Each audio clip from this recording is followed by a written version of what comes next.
Welcome to Weekly Wins and Losses. My name is James Hepner, former real estate entrepreneur turned self-development hacker, coach, and fulfillment strategist. Each week, we bring you a thought to wrestle with that'll help you live fully alive and gain more life. Real life is made up of both wins and losses. Both were designed for your good. That's basic reality. Without facing and learning how to embrace your losses for greater gain, you miss out. You leave 50% of your life experience on the table. So with that, let's begin the show. Welcome. And for today, we have a special treat. We have Lindsay Best on the show. Before we begin, for those of you that know me, you know that I enjoy and I'm deeply fascinated with living on the edge. Some would actually call that extreme living. However, through my years of living, I've learned exactly what it looks like to be on the edge and what it looks like to go over the edge. What I've experienced is that living on the edge and actually living slightly hanging off the edge is where all the magic happens. What I do know, and I've learned the hard way, is what it actually looks like also to go just a little bit too far, and that's beyond the edge. Now, anyone that chooses a field of reference that they want to pursue and they go extreme on it gets my instant attention. So today's guest has gone super deep into something, a specific topic that you probably wouldn't think that you could go into too deeply. Lindsay Best went so deep into spirituality to get into bliss 24/7, and it didn't churn out exactly the way she thought it would. So Lindsay, welcome to the show. Hi, I wondered what area of life you were gonna pick. Oh, there's more. I didn't know. That's wonderful. Hi. Well, welcome. Yeah, welcome to the show, and thanks for being here, Lindsay. Why don't you just share?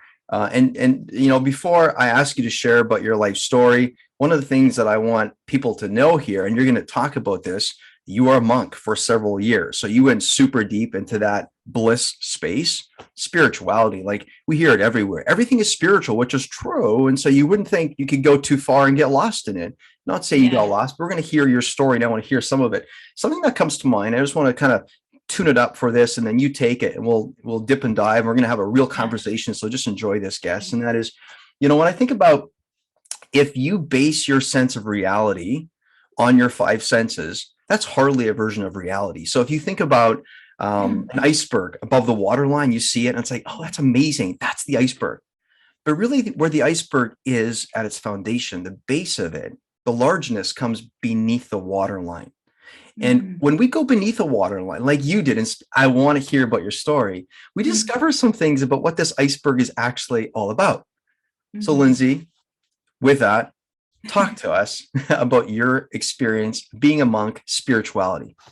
Oh goodness, broad topic, many, many years. So gosh, I was a monk for over a decade. And it seems strange to even say that out loud because, I'm a 40-something-year-old woman from the UK. And I never had on my list of goals in life to be a monk, ever. I had a deep spiritual longing since I was about 14. And I was like starting to read all the books and trying to find everything that I could to try and answer this kind of itchy question I had, which I actually didn't know what the question was, but I just kind of wanted to know what this thing. I just knew that there was an answer that I needed to find, and I couldn't find it in the churches or religions that were being shown to me or the books that I was reading. The closest I got was reading about Wicca and that being very nature focused. And I thought, well, that's kind of cool. I can understand learning from nature. I've got that. That's cool. And then, roll on years and years and years. And I'm still just like looking around and collecting crystals and trying Reiki and doing all these different things and trying to learn the language of the body because I figured that's part of nature. That's got to have some answers and feeling a bit funky in my own. And then I had a health dip and then I went and did this detox retreat, and then the therapist that was working there really intrigued me, and a year later he invited me to do this meditation course that he was holding at his house, and I thought, well, that's cool. kind of wanted to date him. So I was like, I'll go, because I was more motivated by dating than the spirituality at that point. And I went and I did this course, and I really just, something kind of unhooked for me. And I was like, oh, that's pretty cool. I actually didn't think I was going to get anything out of the course, because I hated meditation, in all honesty, because I'd done it in India when I was studying to be a yoga teacher. Like, we were getting up at 5 a.m. and having cold showers and all the things that I would think was cool now. But in my mid-20s, I was like, this is rubbish. I hate it. And we were getting bitten by bugs at first thing in the morning in India. And then, a year later, he invites me to this thing. I'm like, oh, you can sit in your house and do this. I'm down with that. I didn't need to do cold showers and stuff like that. And so I just kind of fell into this spiritual world. I think I was always into like that self-help spirituality. There's more, that iceberg you were talking about. Like, I knew that there was more. There's something unconscious that I haven't brought to my consciousness yet. And I was kind of intrigued by all of that. And then I became a monk. And I was a monk for, was it about 12 years? Wow. Easily 12 years.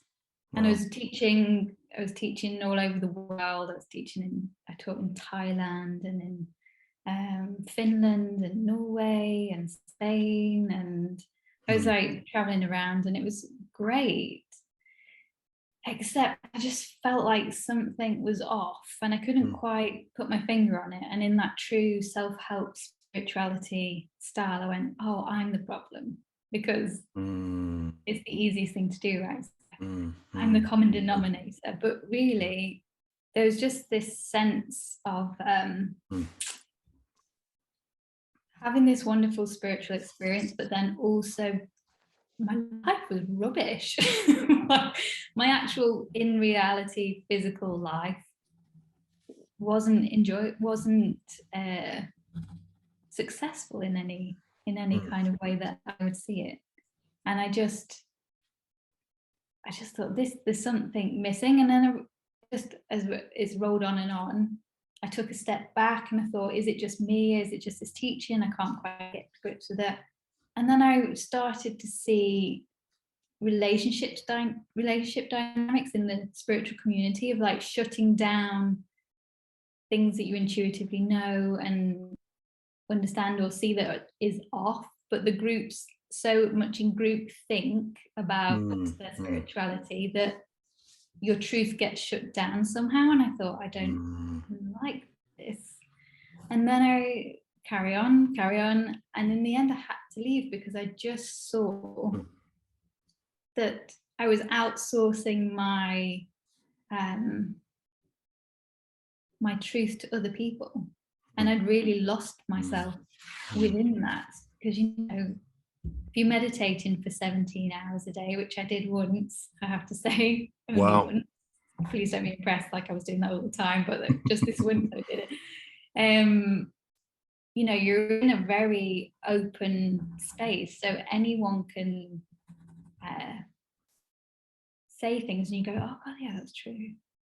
Because I was quite a bit floaty, I was a bit woo off into the sky. But then I realized at some point you have to come back and pick up your humanness. You have to come back and see what it is that you were trying to escape from in the first place. And that's kind of where I am now. I've kind of picked up my humanness, and I'm not trying to be like a spiritual person, and I'm not trying to sell people spirituality. I'm only investing in my relationship to myself, and that feels more real and honest and authentic and glorious than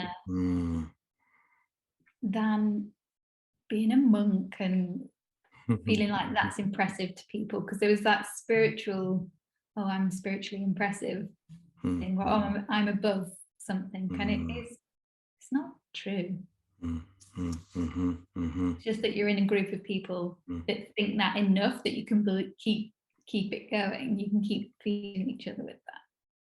So I love what you say. Well, in all of this, firstly, and by the way, I love your energy, and this is why we connect, because Yeah.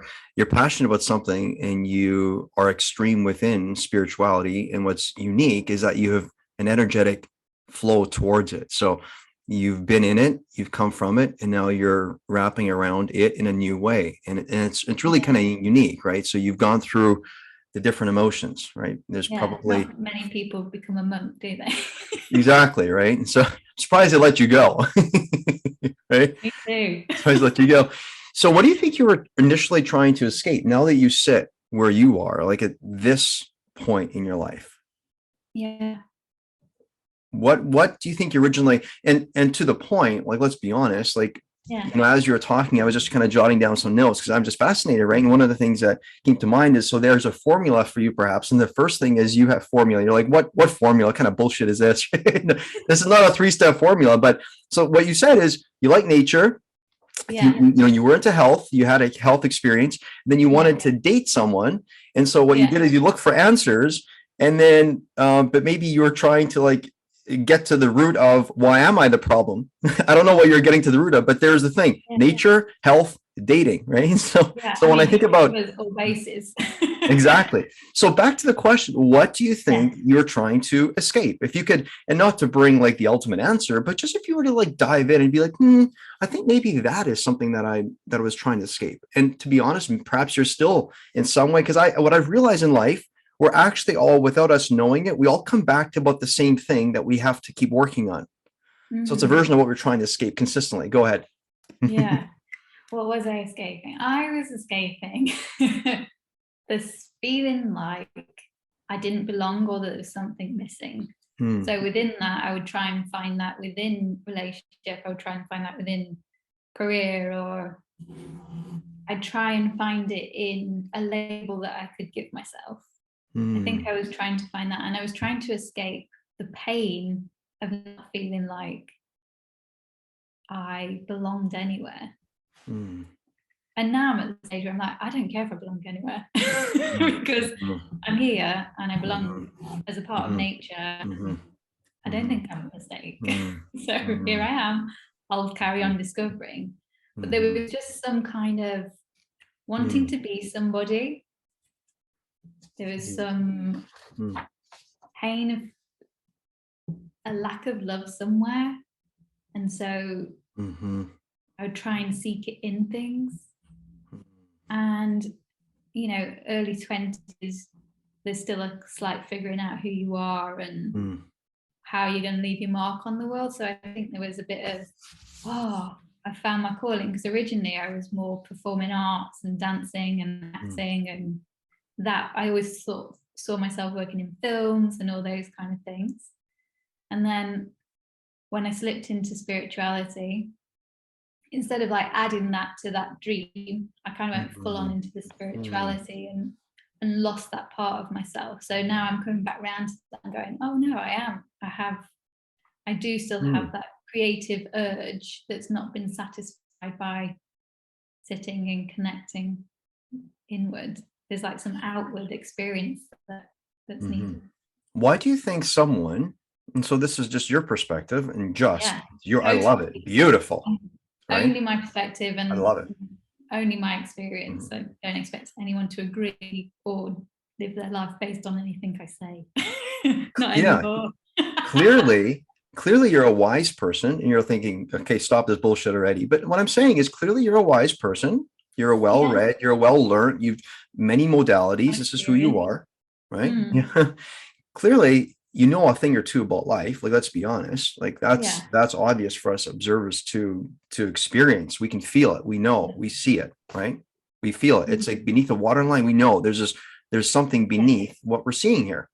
Okay, yeah. what do you think has a human take what it's normally done, which is to include? So when you, for example, you like nature, you go for a walk, you would see the cedar tree, you'd see the water, you see the branch that's twisted next to the thorn. You don't go and fix, manage, or control all of it or any of it. You just Yeah, belong, you just walk through it and you experience it.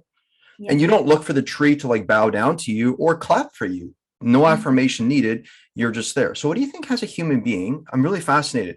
Has a Yeah. human being um go from that to all of a sudden, there's a moment when you, like you said, you slipped into, what do you think has a human being, instead of being inclusive, which means, oh, I'm just going to add this, it's going to be an adjunct to what I already do.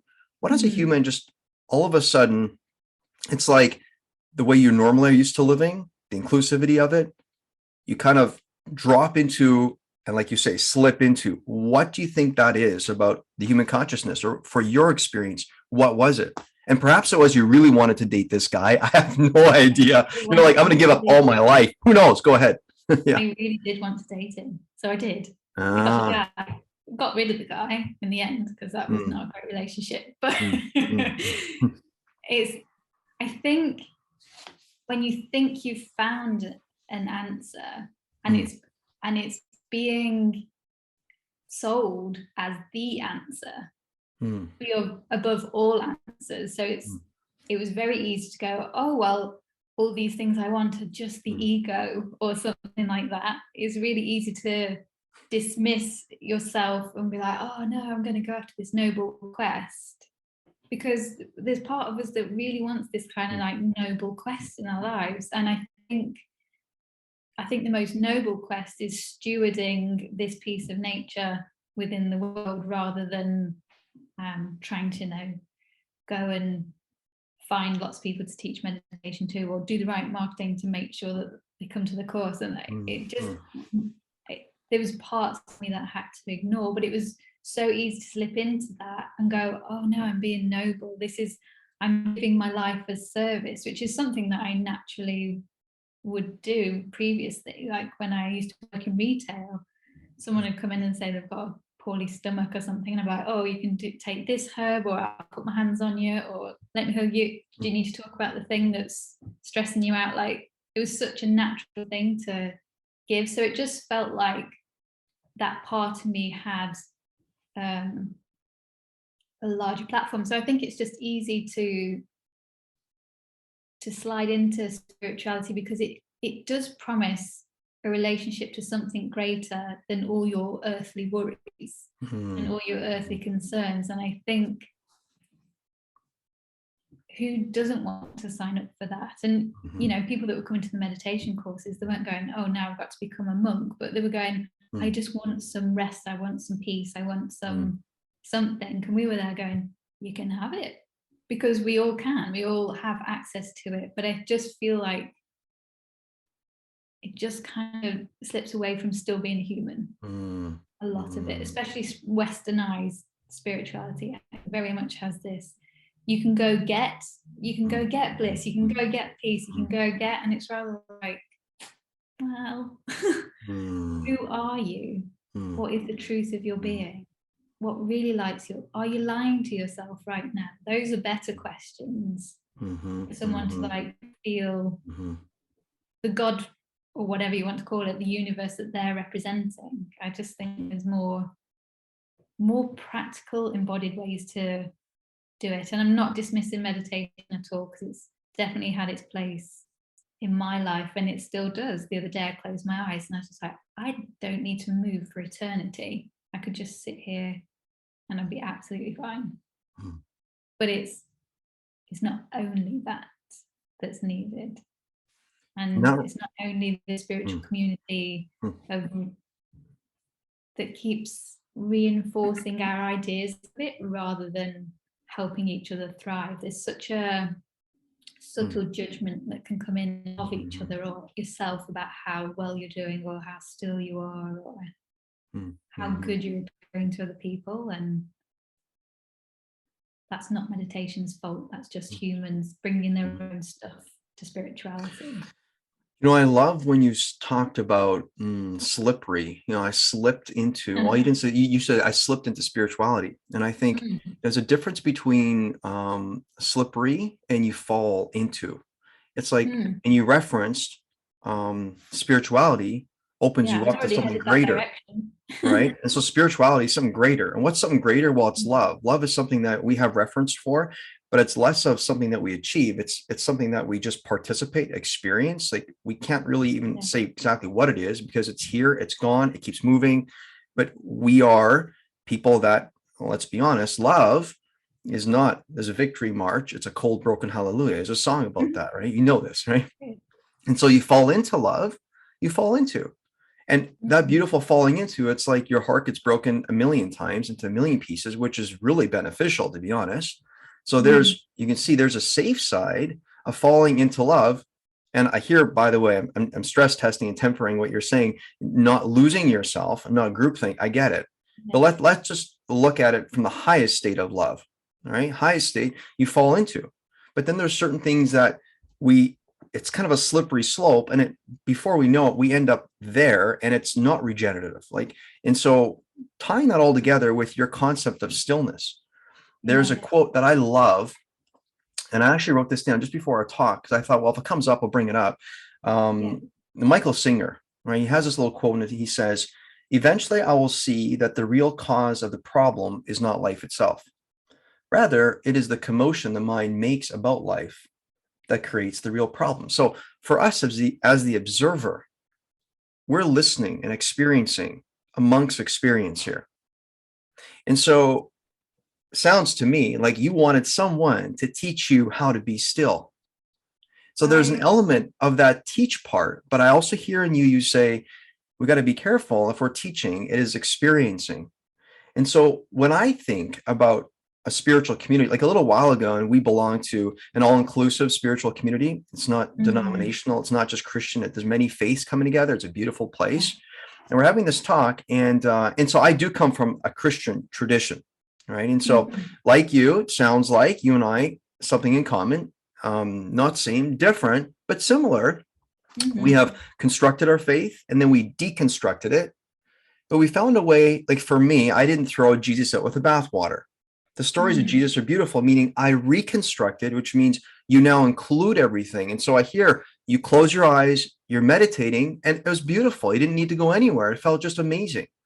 Yeah. Right. And so at the end of that little talk that we had, the speaker just asked me to add a comment or two if I would like. And I just said, I think we are probably the authors and the creators of our own bullshit. And he says, okay, that's going to be the end. And at the end of the talk, he goes, so for the benediction, let's remember, we are the authors and creators of our own bullshit. So when you think about stillness, when you think of all of this, what apparently when we walk around, we observe and we come in contact with someone like you, you're going, that's someone who understands stillness. And you're going, I did 17 hours, guys. I wouldn't advise it, but I did. Talk to us about stillness. Talk to us and just tie it together to your experience. And what have you learned? Slippery, what is it? Falling into, go ahead. Although I've got there's so many bubbles coming on, I feel like I might have to write myself some notes, but stillness is an absolute. It's just always there. It's at the base of everything. It's the context for everything that we're in. Because this is from the meditation days, but if you didn't have the context of stillness, then you wouldn't be able to see movement, because you need the greater context of stillness for movement and silent sound, those content things. But I think what gets missed out is when you're talking about love, we've made love into an object, which it isn't. Love is the movement from the stillness. And I think what can happen in particularly westernized ideas of spirituality is that the life cult, the life force, which you could consider feminine, gets separated from the masculine or the stillness, the boundaries, the context. And so we've slightly separated the movement of life from spirituality, our idea of stillness. And I think the greatest thing to do is to realize you're the holder of both of those things. You're the witness of both of those things. So love could be considered chaos, which could be considered the movement within the world. And stillness could be the context for it, but everything is all of it at the same time. So when I heard you saying the highest form of love, and we can fall in and out of it, I just think that's the constant alongside stillness. It's the thing that makes the physical world a physical experience, and that we can witness it in our meat suits that we're in for a short time. We get to experience this life movement, pulse, life force, and that is a moving thing. Because if we all would just have to still silent space as the only thing that we were experiencing, there would be no need for the physical at all. We would just be the atoms floating in space that we were until we formed into a physical being. But whilst we're here, enjoy the chaotic love of movement. And for me, I think that's the part that gets dismissed quite often, because we're so used to dismissing the feminine aspects of ourselves. Not to make this like a gender thing, but like those polarity of masculine and feminine qualities that we talk of. It's really easy to just go, oh, we don't need the emotional stuff, or we don't need and then that's the part where we dismiss our humanness, because we're dismissing the physical experience of our world. And again, we're here for a physical experience. So it's nice to be able to put your attention on this stillness, but not dismiss, disregard, crush, ignore the physical and the truth that comes from that. That's a really fascinating way of putting it. You and I, interesting, because I like what you said. You just mentioned, I'm going to paraphrase, I might mess this up, but you said there can be no movement without stillness, and no stillness without movement. So both coexist. I often like to say there can be no light without darkness. If we don't have darkness, so often what we do is we exclude one side and we just chafe towards all we want is one, thinking that's the good. The only way that good that we want comes alive is if we energetically participate with, including beyond dual, of course, that it all belongs, right? And so when it's all belonging, like love, it's like chaotic, it's interesting, right? So I often think about when we have a feeling, and let's say the feeling of the state of being is stillness. What does stillness bring us to? What does it draw us to? Where's the movement? Like stillness, so that it moves us to what? And when it moves us to that, and perhaps the stillness, like you said, moves us to love. So just as a little random play, within your stillness, did you find love? Did you find love? Maybe not in the person so much, because like you said, you got rid of him at the end, right? But did you find love? What did you find? I found that the stillness that I was connecting with is the source of all love. And so it's a love that has no opinion and it isn't dismissive of anything or anyone, but it's not even a personal thing. It's just the equivalent of light vibrating. So you know how we're physical and we're light vibrating.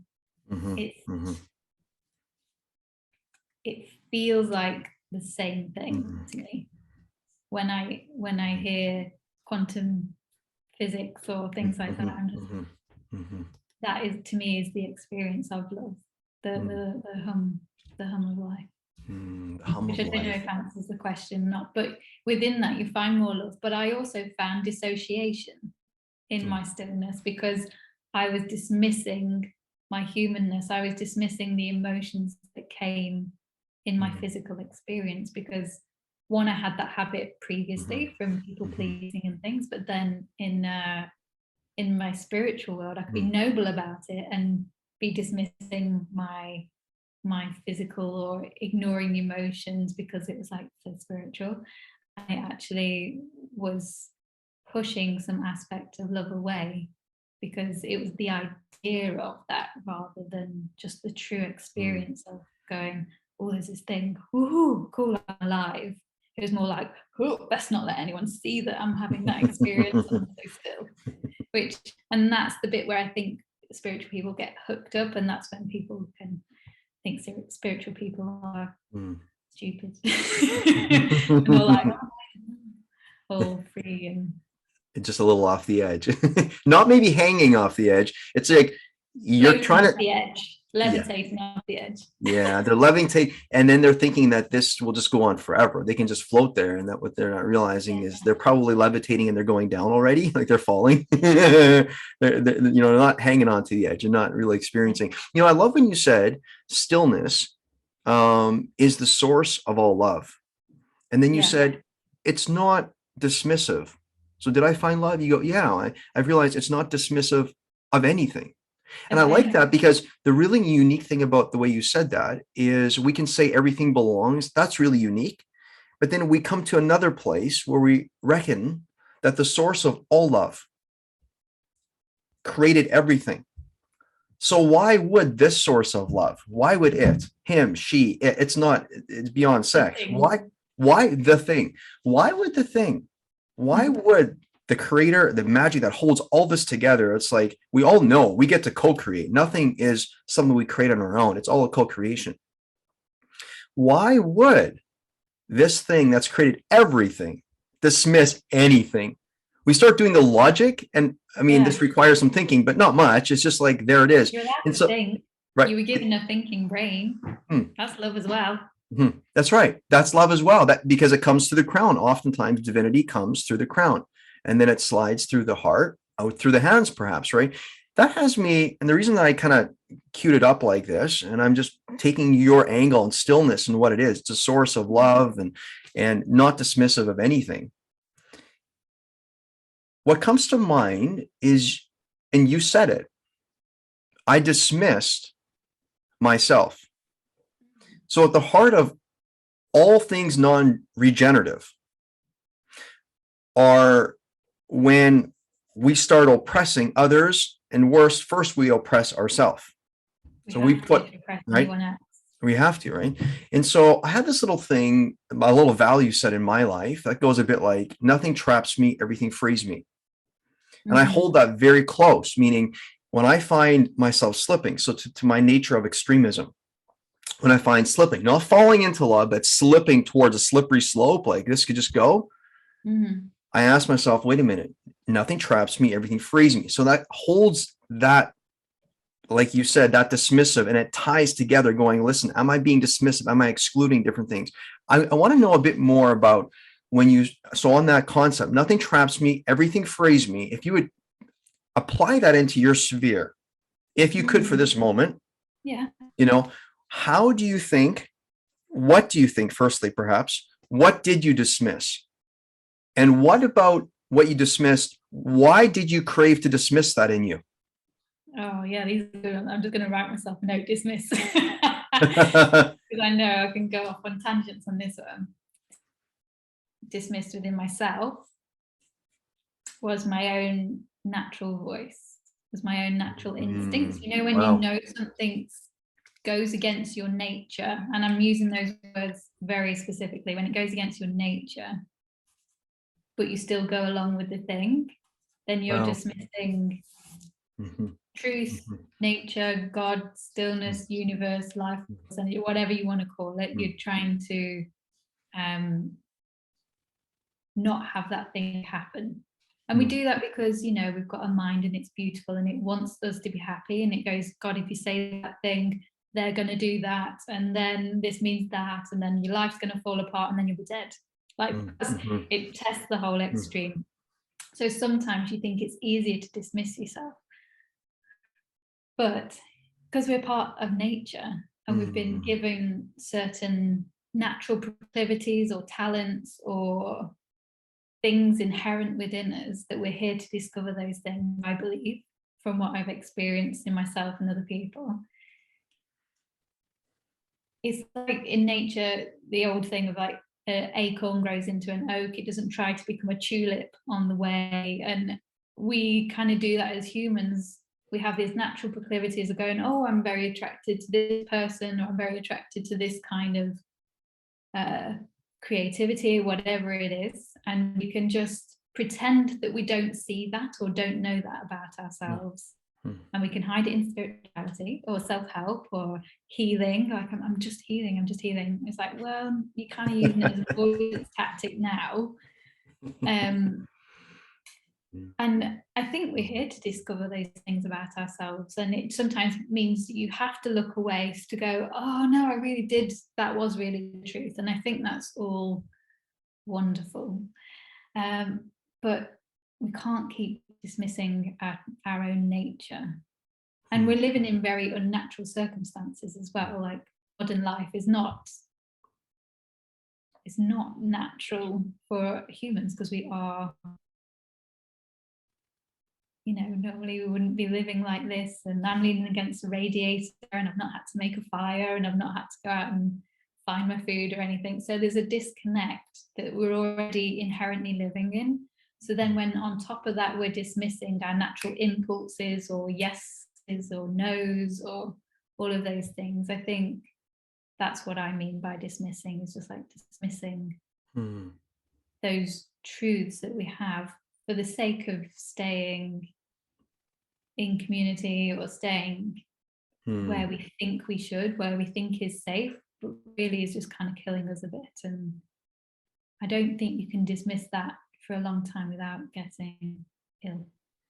So that's what I was dismissing personally, my own voice and impulse. And that came from, you know, patterns from childhood and all those kind of things. Just going, I can't have what I want, or those kind of things won't happen for me, or I don't know, any old crap that I believe, which I still catch myself doing nowadays. So I'm not sat here as a perfected human or anything, but it's really easy to dismiss what we know to be true for the sake of an idea of safety. So what I'm hearing, so what I'm kind of hearing you saying, correct me if I'm wrong, I'm willing to be wrong anywhere, just help me out, right? Yeah, I'm hearing you say, yeah. So what I'm hearing you say is, we'll do anything to feel a sense of belonging. We'll actually dismiss ourselves so that we can belong to, and I think you've languaged it for, you know, we've talked earlier, and I think you've said you belong to, and for you it was like a version of a cult. Right? So you dismissed. So whatever it was, I mean, I don't pick up from you that you're blaming them. You're not a victim. You're just saying, listen, it pulled me through, and I would see, and I don't know if I don't want to spike it in that direction, but just to move within it. When you say, dismissing your natural voice. Yes. Take us, the listener, on a journey. Tell us emotionally what initially happened for you and what it felt like to dismiss your natural voice. I'd like to think, I might be wrong, that it may have felt kind of freeing. It's like I could just like enter into this space, like, here I am. I don't know. I don't want to like direct this, but take us on a journey. What did it? So here's the thing. Step one, what did it feel like to first dismiss your voice? And then what did it feel like when you started going, this feels a little different? And then take us through the most extreme pain. Like, tell us how it all fell apart. Like, honestly, tell us if you could just let into the heart space. Yeah, you might have to remind me a bit on the way with this, because I might not. So which one do you remember mostly? The pain part? We can start there. No, just what did it feel like initially? What did it feel like in the middle and at the end? Well, I can tell you, it's not a pretty start to it, but teenage years, doing things that I knew that were a no, but that still happened, I would say, to me, but now it's for me. But then I would have said to me. That kind of felt like it stole my voice, and then I couldn't understand why I was struggling to speak up and things like that. But then still feeling like I had my voice when I was out in the world, but not really. I didn't really. I was always kind of slightly holding back just for danger's sake. And then when I was in spirituality, I thought I was finding my voice, and there was aspects that was true. Like I was finding how to describe the experience I'd not been able to describe before, because everyone knows that experience of wonder or still silent space. Everybody knows that experience because it's inbuilt into us. That's why we seek it, because we're like, yeah, I know that, I just want more of it. And so I felt like I was finding my voice. However, at the same time, to keep myself safe in community based on previous PTSD or whatever, I wouldn't say fully the truth about some things to certain people to protect myself. So then that's still hiding it all. And then during the process of knowing that I was going to leave, because the thing that felt like the greatest pain, actually, apart from, you know, all the natural things that you can feel as a human, like rejection or love loss and all those kind of things, I dedicated my life. I've taken vows to consciousness into infinity and beyond. Like, I took it for eternity, my vows. I really meant them. And the idea that I was going to leave my community made me feel like I was going to have to leave and lose that experience that I dedicated my whole being to. And that did hurt like hell. But there's been much more. Coming back to my humanness hurt even more, because the thing that I'd ignored from the first instance in my teens was still there, unresolved, unmet, unloved from all the time I'd spent meditating. It hadn't come up for love, because I would have just dismissed it if it had. and so having left, it's like my humanness came rushing back to me. And then before I know, I'm on the floor crying, suicidal ideation, feeling like I was never ever going to meet anyone, like I was the most lonely person, the most worst, ugly, all the things, any horrible thing that I could think about my own humanness was there. I was like, shit. I shouldn't have left. But you know, that having to go through the dark night of the soul, I thought I'd already done that in spirituality, but I'd done like dark night of the soul light, like the free version.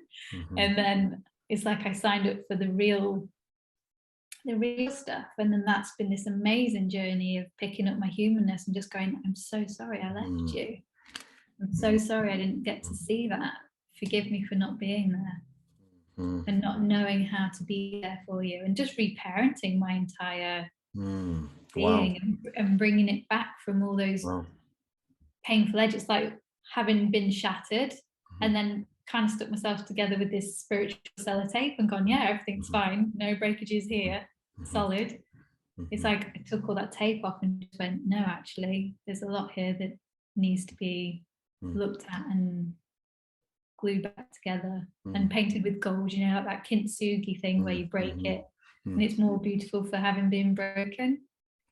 That's kind of what happened with me, and within that my voice is the voice that I have now, which feels the most authentic I've ever felt in my life, and the most me I've ever sounded, and the most willing to say things that might not be great in honor of the truth, my truth. So I'm not saying that there's an absolute truth that everyone needs to subscribe to, but you know when you're being honest with yourself or not. And being able to say, I don't feel great and I can feel like I'm not being 100% true, but this is the best that I've got, is still honest. And yeah, I feel that is where I found my most natural and true voice. Reclaimed it. What I hear you say is pay attention to all the nuance. Yeah. You know, like God, whatever you call it, universe, divine, comes what? In a loud symbol, the clanging of a gong?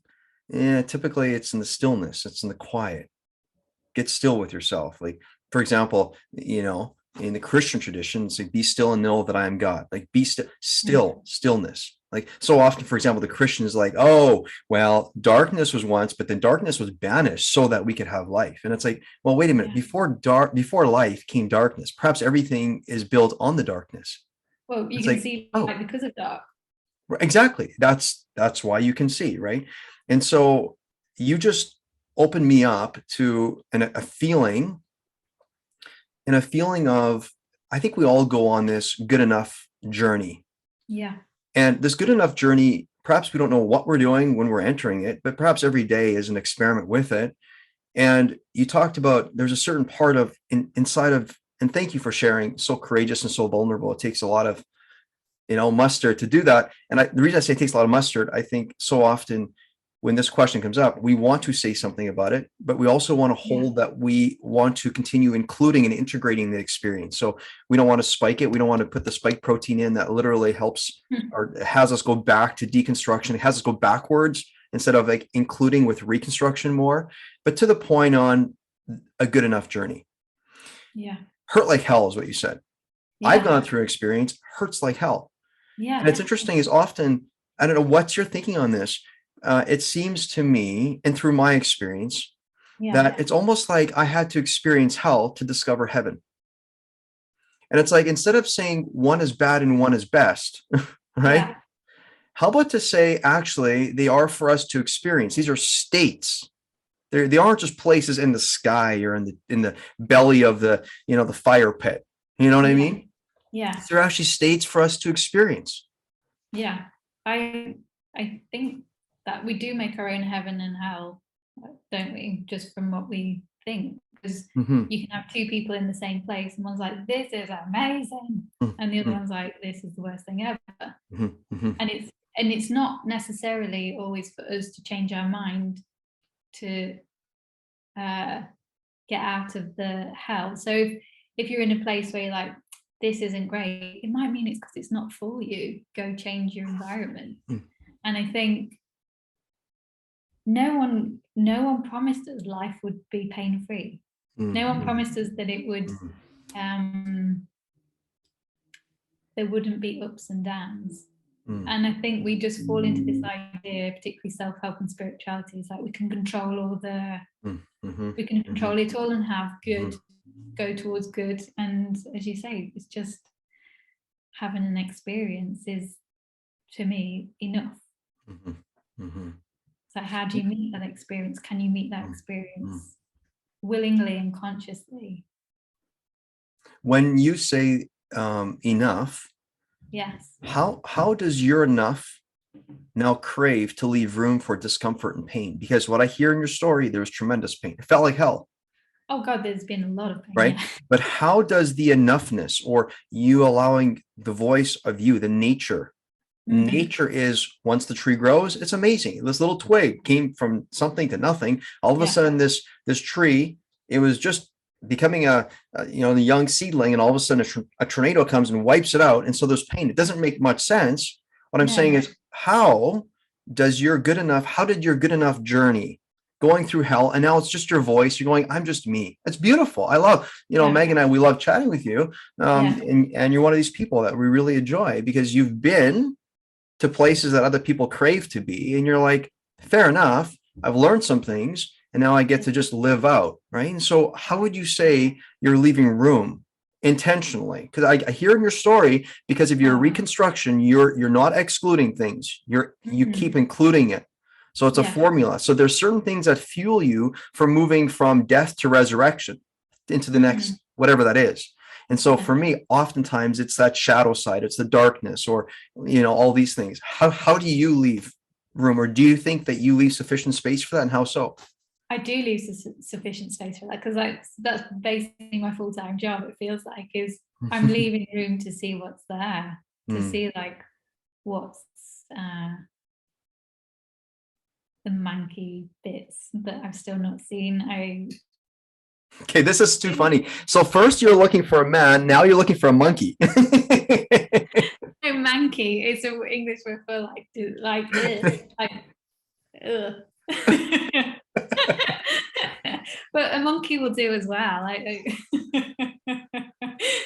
But I do think it's not something that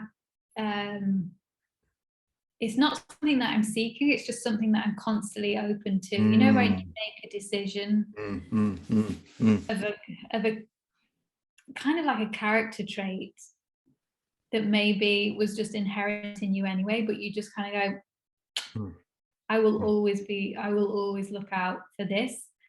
I feel like I'm just Mm. open to life in a way that I wasn't before. And I can't say that it's like I do this, this, and this, because it's not about a doing thing, it's about beingness. And so it's not like life hack kind of, now I do this and my whole world's a certain way. It's just I'm constantly open to being wrong. I'm constantly open to trying something and looking like a dickhead. I'm constantly Being open rubbish. to chat. Good job. Yeah. Yeah, thanks. Yeah. And it's messy and funky and sometimes painful, sometimes blissful. And I'm here for all of it rather than just the parts that I think my life should look like. And in that, I think that's where the enoughness comes in, because there's no one that I'm needing to impress, and there's no one that I'm representing other than me. And there's no way I think everyone else should live. It's just like an openness. That's probably the best way I can describe it. So can you give us a example, if you'd be so daring and courageous, if you like? I'll try. Yeah, exactly. Try. And this is all we can do. We just, we act and then we see what happens, right? So yeah, instead of impress, how do you express inside, and perhaps use an example, something that you're working within currently, a project, or I don't know, something that's going on in your world where, like you say, you don't intentionally create discomfort or pain, but help us to see just how you're choosing to show up when the pain reveals itself, or disturbance, based on perhaps what you've learned in the past, and how you're just, whatever it ends up being with it, sitting with it. Again, I don't want to prime the pump here on what you want to say, but just give us an example. That's the way us Americans say it. So sorry about you London people. You guys say it all interesting. No, you're grand. What I do when a painful thing comes up. So I'm writing a book currently. Again, it's not even to sell the book. I'm writing it to almost birth it out of me, and I like to get my insides out. And during that process, there's days where it's like, oh my God, I just can't stop writing. There's just so much on this topic, because I'm kind of teaching myself, because I'm writing about relationships. I'm kind of teaching myself and almost capturing my life as I'm writing. So there's moments where that's like glorious and hallelujah, what an amazing time it's been. And then there comes the inevitable of some stories that I'm like, and I have to meet those. And so sometimes I've written a letter to my younger self, which is something that I'm actually putting in the book, because I just feel like it's the human thing to do. So here's how you do it. Here's how I do it. But also, whenever discomfort or pain is showing up, I start to say, hello, my love. Hi. Hi, I'm here. All the things you'd want to hear if you were a kid in distress. I kind of say those things to myself. So I'm here, I'm listening, I'm not going anywhere. What do you have to tell me? How can I help you? The kind of what would love do kind of situation. And I do my best to be that for myself. And when I can't, I have a friend who's really awesome. And she just listens and then goes, I'm here. Because oftentimes we just need someone to see it rather than do something with it. There's a little quote. I love that. There's a little quote, and just continue on. There's a little quote that I love that goes a bit like this. Quote, I don't know where I picked this up, and I use this for myself all the time to take myself into the present moment. And that is, what is there here now? Even with my work, with coaching, group coaching, or if I talk on stage, what is there here now if there's no problem to fix, manage, control, or solve? What is there here now? And it's like what you just revealed when you talk with your friend. What does she give you? What is there here now? Presence. There's lots of space to hold all of this. Like there's so much. 100%. There's what is there here now? Right. And so the gift often, it's like there's so much stuff going on. It seems like this noisy gong in here. It's like things rattling around. Like sometimes people go, James, what does it feel like to be inside your head? And I listened to an Elon Musk talk the other day. He goes, it's like a constant explosion. You know, my Yeah. son has high functioning autism. I've learned to really work at stilling myself. I haven't done the 17-hour thing. I think I can do 15 minutes and I'm about good. I don't know what Yeah. to do next. Anyway, Yeah. no, seriously, like I do have a practice because what Yeah. you see on the outside, let's be honest, I'll be honest, I've created. I once didn't know how to connect well with people because everything was just like coming out constantly. Yeah. And so to still down, and then the presence of and the enoughness of, and you got to go through hell to experience the heaven very often. So Yeah. back to you though, like when I think about, no problem here, manage, fix, or control, like take us deeper, just continue on. Sorry, I cut you off. No, no, not at all. I'm here for conversation rather than a lecture. There you go, becoming the still that I need. See, we need monks. We need people who've gone off that slippery edge. Just kidding. No, but seriously though. It is true. We do need people that go do the things. Like not everyone's going to be Wim Hof, are they? Like ice baths, but he's doing the extreme of that. And then some of us might go, oh, I'll just run myself over with a slightly cold shower once a week or whenever I remember. Like we need that just so we can have examples and reminders, and that's kind of what we're all here for anyway. It's just like, hey, I'm doing it this way, and someone else goes, oh, I'm gonna do that too, and off they pop. But I totally forgotten what I was going to say. That was on me. I was totally on me. I got a question for you. So what do you think? Yeah. So now that you're coming back to your humanness, like sooner or later, and I love that.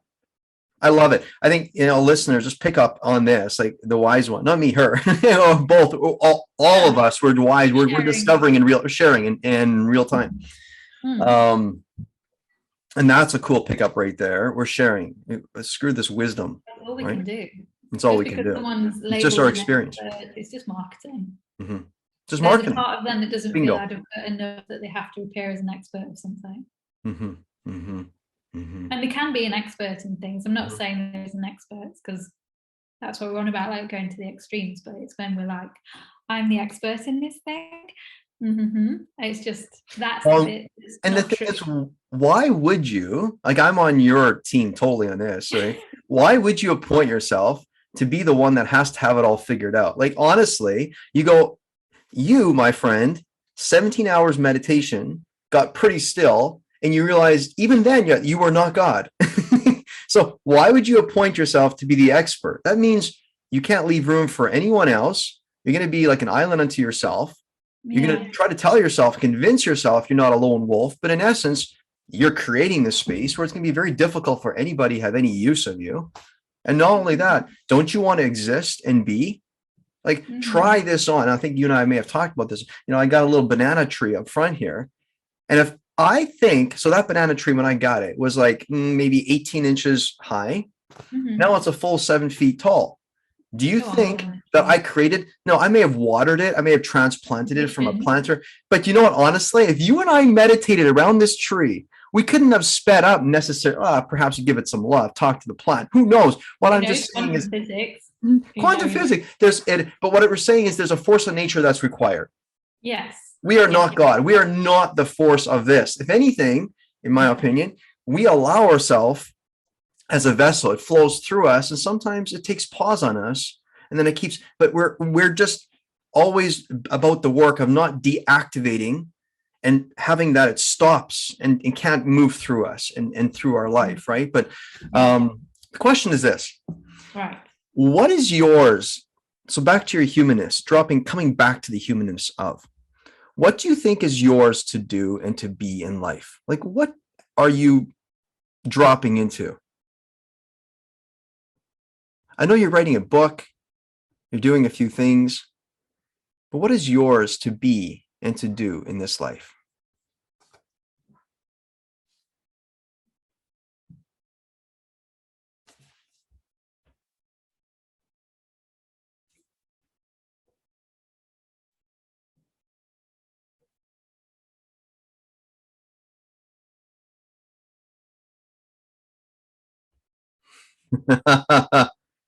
Okay.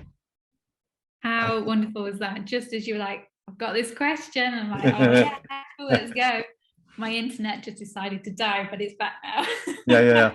So what I'll do, I'll just ask the question again, right?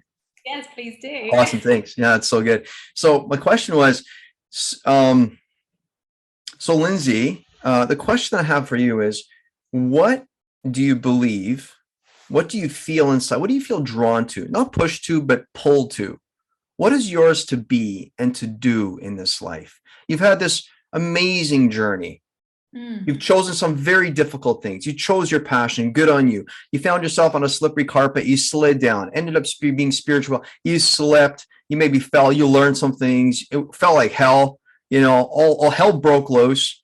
And then all of a sudden you dropped into this place of being, I'm not alone. And this community can't be threatened if I just speak up. If anything, my community that is from within is much larger than if I appease all of these people. Right? The love is much greater if I build that intimate relationship from within versus looking constantly out there, right? So what do you believe at this stage of your life? In fact, I'm curious for you to be and to do in this life. Good question. It's really easy to slip into like mind ideas here of what trick question. Yeah, I was gonna say trick question. The monk cannot answer nothing, because that's what the monks sometimes have said. Nothing. I'm not saying nothing, but go ahead. I can tell you what I'm naturally drawn to. I'm naturally drawn to curiosity and playfulness, and people that are exploring who they are, authenticity, beauty and design, like finding solutions to a creative idea. I'm drawn to the fantasy that can be created in film and television, and how we can tell each other stories that inspire or in each other, or help us learn about ourselves in some way. And I'm inspired and drawn to all of those things. And at the same time, I'm not moving until I feel inspired to move that direction, which is new, because normally I would be like, I need to go make that thing happen. And now I'm just like, I'm heading that way anyway. Like, I'm in the river, I'm headed that way, and I trust. Whatever it's meant to look like, I trust. That's an interesting concept. I find in my life, tell me what you think for you. Don't want to speak for you. What I find in my life is stillness is something that I used to go to a church on Sunday years and years and years ago, a specific church denomination. I don't do that anymore. If I go to a church, it's an interdenominational, not right or wrong on whoever does religion differently. Yeah. But what I find is there are people, and not to sort for duality, but just for the sake of simplicity for the talk here, what I do find is that there are people who get their spiritual needs met when they attend church once a week. Yeah. And other people tend to get their spiritual needs met if they do church and prayer 3 times a day. What you see the constructs, right? There's other people who get their spiritual needs met for you for a while, 17 hours perhaps, whatever that ends up being. And so when I think about getting your needs met, your spiritual needs met, the pause that you just reflected on, like you said, I'm in a river, but there's stillness constantly. Actually, there's always the inviting of. So it's a polarity, it's a play, it's a leaning into, I feel like drawn to be still, pause, and then you're back, and then constantly in that space, that humanness, not just a spiritual la la land, but it's the humanness of spiritual involves me being attentive and awake and alert. I'm not going anywhere. I'm right here. Keep my eyes open. I'm right here. Unless we bring these states of meditation into the real world and allow it to affect our daily life, perhaps it doesn't help much, right? Yeah, I would say so. The practice I used to do was eyes open and eyes closed practice. It was like it was called praying without ceasing. Well, meditation is also known as praying without ceasing, because you're just constantly open and looking for the space. You're committed to just looking and witnessing constantly. Mhm. But there is times to know when to get out of the river, get a boat, paddle, swim, splash, wash. Like we can't ignore those impulses as well. I love that. Hey, this has been so much fun. I've really enjoyed it. I could go on forever and ever. I do have I a few know. more. I have a few more quick questions for you. And perhaps we'll have to do this Yeah, again in the near future. I'd love that. So yeah. So within like you, the question was, what is yours to be and do? And you're just like, well, this is what I'm drawn to and experiencing. I like curiosity. And you're like, and honestly, when I'm curious about things, and all of a sudden I have this invitation for a little pause, I do. So Yeah, you're being still. So isn't something that you structure, say, I'm going to be still on Sunday or still on Wednesday afternoon. It's like no, whenever it happens and you're constantly aware of it. So you can see you've embodied, you've taken that stillness, and perhaps now you're truly bringing the gift into the world of what you actually practiced within inside of you being a monk, right? And so, um, what would you recommend for those listeners? And again, who doesn't, who hasn't been told they should pursue spirituality, like the shoulds of spirit. yeah, Spirituality is the highest state in most people's repertoire of what to do and be. If you got problems, go to spirituality. Well, I think that's a great solution. Think of what you dropped and felt and slid into. Look at this. Love will have you no matter which way. If you ever realize, you'll slide yeah, into it. yeah. It is Well, what it is. But what would you recommend people that are wanting to pursue a spiritual journey, yeah. taking the, and I know you don't like the word wisdom, so I appreciate this, Oh but no, I do. There's no, nothing I wrong with get it. wisdom. Yeah, It's yeah, lived yeah. experience. True. Thank you. Information and knowledge is a Yeah. different thing. Wisdom is embodied. So I'm Beautiful. totally fan of Agreed. wisdom. 100%. Yeah. Your being takes Yeah, on your experience, and if it's authentic and congruent, your body will reveal. I appreciate that. That's well said. Thanks for that little nudge. What would you recommend? What would you recommend to people that are contemplating? Somebody maybe has told them to do it. Maybe they feel like they need to take spirituality a little more seriously. Perhaps they need to dip their toes into it for the first time. Taking yeah, your entire experience, taking that, what it felt like to enter hell inside a certain experience because you were going really yeah. extreme, and then of course how bad it got. Take us through and again, we're not going to hold you to it. If No. people run amok, we're not going to be sending them your physical address and say, see this lady, she screwed you up. No, be playful, be curious, enjoy it. And it's like, hey, listen, if I could say anything about what it would look like, what would it be? Oh goodness. The easiest way, I think, is if you're feeling drawn to explore something more than just the things that are in your life, go for it. And a really practical thing is like you can start noticing the space between you and things, like between you and the computer that you might be watching this on, or between you and the wall opposite you, or you can just start to play with where you place your awareness. That's a really simple tool that you can do. Or you can be looking forward but noticing things at the side of you, like using peripheral vision. There's like lots of playful things that you can do, and I would say to always make it a game.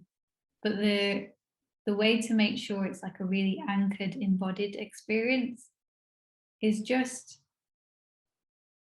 learn to start looking and catching yourself when you're being dishonest. And I'm not talking about, oh yeah, your bum doesn't look big in that. I'm not on about those kind of things, but where you're being dishonest to yourself. You don't have to have the answer. It's okay not to know what you're needing instead, but it's okay just to go, not this, and honor that. It's okay to go, I don't want to do it like everyone else is. Great, just notice that. And to me, that is embodied spirituality, because you're stopping and taking a breath and seeing where your body's at. And you know truth, what truth feels like in your body. Everybody does. because we all know what it feels like to lie, where you kind of go, there's some kind of tension and like, oh God, somewhere in the system. And when you tell yourself the truth, you relax. Mm-hmm. And then that to me is when spirituality reveals itself fully and more quickly than sitting on a cushion for hours. Mm-hmm. Not to say that don't meditate, because I'm not bashing it, but try both. Mm-hmm. Try noticing inside and out. Mm-hmm. It's such a and I love that's so fascinating to me, because there's this whole world of talking about being laser focused. Oh yeah, it's not for everyone. And then they say, and don't be split focused. And it's interesting because people often wonder, why is it that I don't see the other half of life? Why is it that I feel like I'm walking past half of all the gold in my life? Well, if you have a coin, you only see the top side. You're not seeing the entirety of. So if you want to make a decision, you might want to see both sides.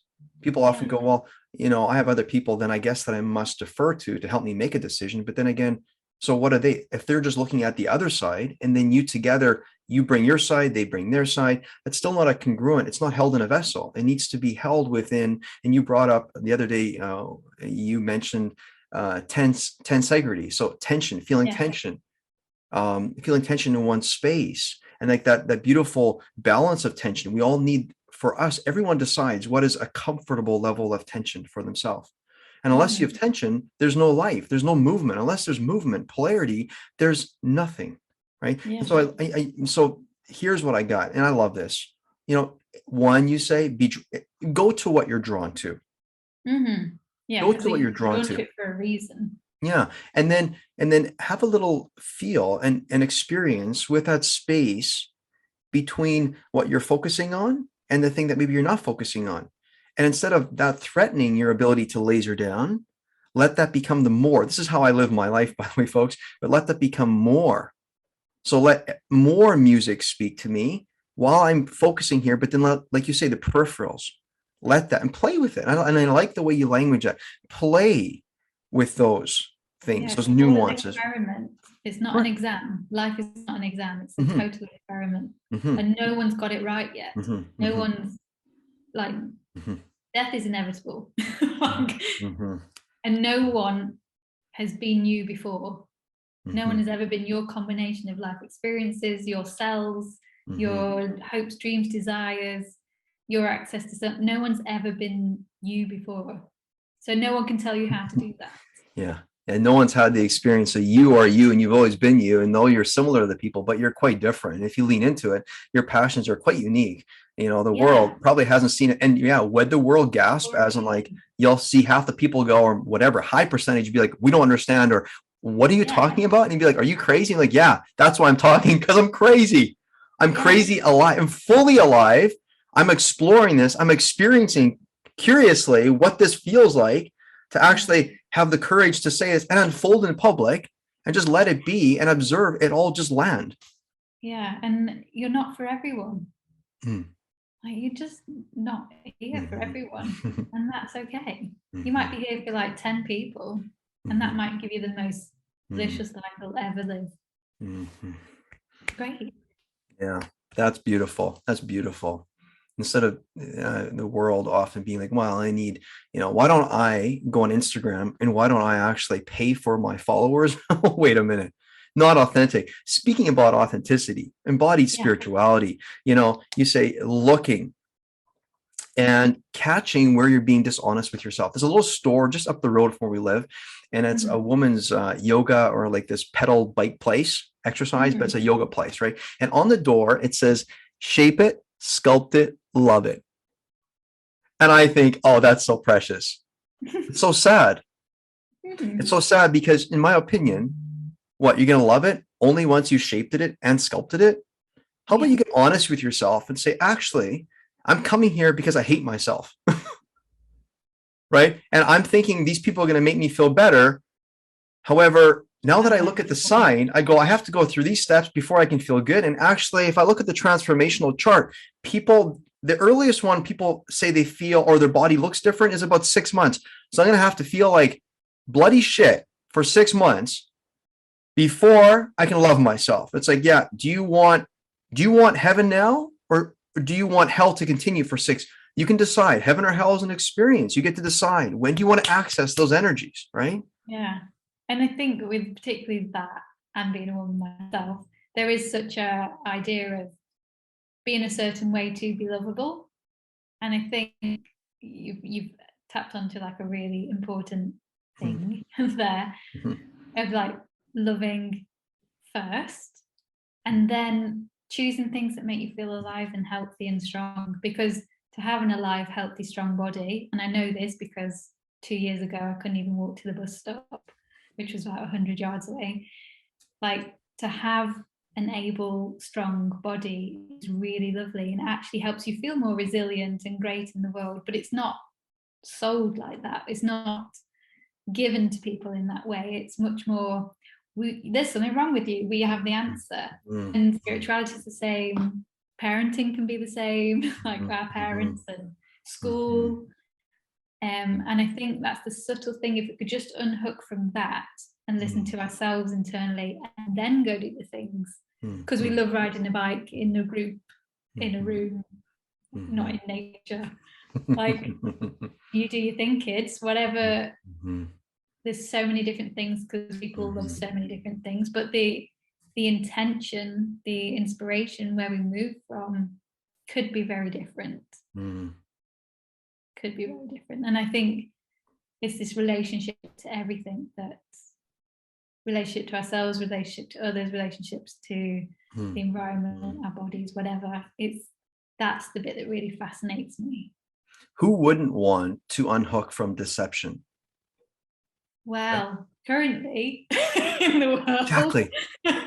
Right? Like, I just look at my journey, and just to kind of build on. So what you said is beautiful. I just want to, honor you again for being so courageous, and saying, hey, as a woman, here's often what comes, society says what comes before love is that I must be and do these things. Exactly. There you go.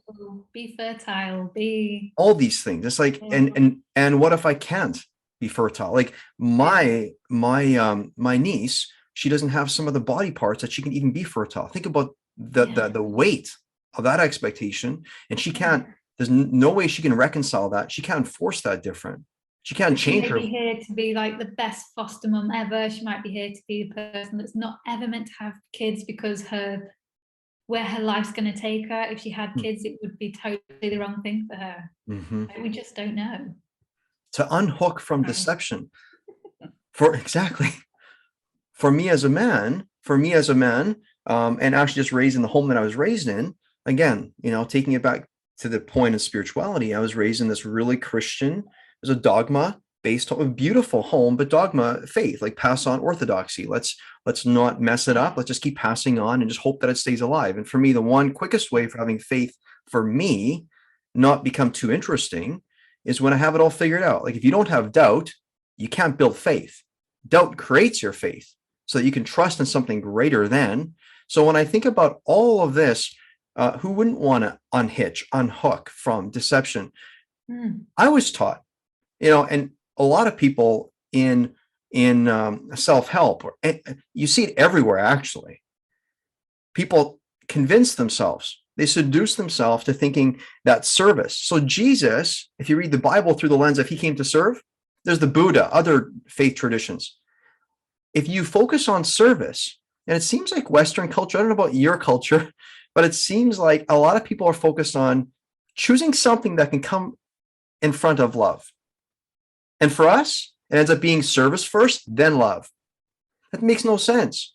Yeah. Because Jesus, if you read the story of Jesus anyway, and there's Buddha, they flowed from love. So they were loving. It naturally comes.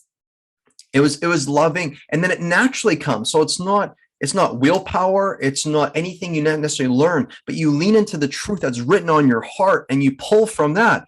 It's drawn. It just becomes, you are made of love, from love, and love happens to you, through you, for you, because of you. It happens. Yeah. Right. And so that's the moving force, loves the physical world, loves the movement. And then you end up just sounding like a really well-tuned instrument rather than like this funky, like funky trombone. That's probably a real dodgy. I'm gonna try this. There you go. But like a really cronky, horrible sounding instrument. We've all heard kids trying to play a violin at some point, and it's not pleasant. But you know, when we're perfectly finely tuned instruments, and that's when we are of our best service. That's when we give our best song, universe, you know, the one song. It's like when we're a part of the orchestra then, like when we're playing the instrument that we're meant to be. It's like if I was a cello and I was constantly going, oh God, I should be a viola. Like what a waste of this wonderful cello that I am to make it musical. I don't know why I went that way. But it can be such a waste. To experience a conflicted soul. So when we observed a conflicted human in front of us, on stage, in front of the screen, anywhere, I think us humans, us as humanity, we're all rooting for people to just be like, just tell us what's really going on in there. Like, don't make it difficult for us, but we feel pain when it's like, don't make it difficult for yourself. Just be about saying what is the unique inside. It's the only thing that you can control. Yeah. It's the only thing that you've got access to, you know, a full decision over. Is how truthfully you share yourself. So Lindsay, before I let you go, and I queued it up earlier, I said a few questions and we're still talking, and I like this. You can't help it once we get going. Yeah, you got enough. So firstly, I got a question for the audience. In the audience, what I want you to do perhaps is just contemplate, what is it for you? For me, it ended up being service came before love. And until I realized that I need to move love in front of service, now I serve without needing to think about serving. It's not willpower. It's just spirit power. It just flows, like Lindsay was saying. Okay. What is it for you? That's what it is for me. For Lindsay, she just revealed. Lindsay, what was it for you again? Before love comes, as what society teaches you as being a female, what comes before love? Well, perfection. Holy smoke. And where you need to be perfect. And where can exactly, and where can love exist, even attempt to find its way in to the walls of perfection? So think about it for you, listener. What is it for you that has crept in and has seduced you to believe, and when I say seduced you, perhaps you've chosen it. That's really what we do. We choose the thing, and society says, here's a few options. Which one would you like? For me, it was this. For Lindsay, it was this. For you, what is it? And then ask yourself, do I appreciate that? Do I want it to stay like that? Do I feel kind of exhausted and tired? Do I maybe, what is there that would be endless? Is there an infinite source of fuel? Not a fuel that I have to will into action, but is there maybe something that I'm drawn to, a passion that I have, a love that I have from within that would just be the fuel? Maybe, I don't know. So think about that. And then maybe what you want to do is commit to experiencing a piece of that. Maybe today, maybe in the weekend, just commit and act and just be about what draws you. Go there and just be okay with it. Picture yourself walking with Lindsay in nature. Please do. Come on. Yeah. Picture yourself walking with Lindsay in nature. You hear the birds, you think, this is beautiful. And you think we should sit down, because I've seen people sit down in nature and apparently they meditate and levitate. And Lindsay looks at you, she smiles. Maybe she just takes you by the hand for a minute, takes another 2 steps forward. And you think, yeah, but isn't it supposed to be that we do this? And Lindsay says, this is this. You feel drawn to what? Pause? Yes, we can pause and sit down, she says, if you like. If we need to, we can, but we can be still while we walk. Ask yourself, take a walk with Lindsay through the forest. Hear that voice inside of you and feel it draw you. and just go along with and be with that. So with that, Lindsay, there you go. Heart to you. Oh, it's so lovely. I can't wait to walk with everybody now. Yeah. So Thank you. Lindsay, no problem. It's my pleasure. And you deserve it. I don't say that very often, but you deserve it. Thanks, man. Yeah, you do. You worked hard for it. You worked hard for this space. And, I honor you deeply. So absolutely. Lindsay, if people want to find you, where can they find you? I hear you're writing a book. Where can they find you? I think you have a YouTube channel. Do you have a website? I don't know. What do you have? Where can people find you? Well, I used to have all the things. And then I realized that me trying to sell stuff to people was just not my bag. So now I have my YouTube channel, Lindsey Being Human, and that's Lindsey, being human. And I'm posting on there now and then. Can't promise it's a lot because I'm more interested in what's going on inside of me often. And then I've also got my Instagram, which again is Lindsey Being Human. So that's where people can find me. I'm not, even though I'm writing a book, I'm not really trying to sell anything. I'm not trying to get anyone to do anything. But if you want to join me for walks now and then in the woods and hear my dulcet tones, then they're two places you can find me. That is absolutely phenomenal. Thanks, Lindsay, for being on the talk. And when you talk about going for a walk, perhaps that little hoop behind me, this is my little art that I create with these little vines. To me, this always brings deeper and deeper meaning. I'll just think of going for a walk, and I got the vines here. So, Lindsay, thank you for being on the show, folks. If you want to check out her work, and Lindsay, can people connect with you? So, do you have your email listed there somehow? Like, can they, if they want to? DM me. Okay, DM, perfect. DM, there you go. Okay, that's awesome. That's beautiful. Awesome. Okay, thanks for being on the show, and perhaps we'll do this. Perhaps we'll have to do it again sometime. I would love that. All right, you take care. You too. Bye. Well, I hope you enjoyed my conversation with Lindsay Best today. You're going to want to tune in for the next episode. I have John Jakish. A little teaser alert. He is an innovator, and he is a power performance human that's taking the world by storm. The teaser, Miami Heat, uses only his power performance modality. That takes all of 10 minutes a day. So you're going to want to tune into that. Now, before I let you go, let me just tell you a bit about myself. I grew up in Canada, and I built a few businesses that I think did quite well. Now, what I'm currently about is walking the journey and guiding others to live a fully alive life. My ambition is simply to educate people on what is inevitable when you show up with inner musculature that's well developed and is in a readied state, prepared for decisive action every time. So would I like to be your person? Sure. Would I like to be the person that helps you live out your specific daily edge? Sure.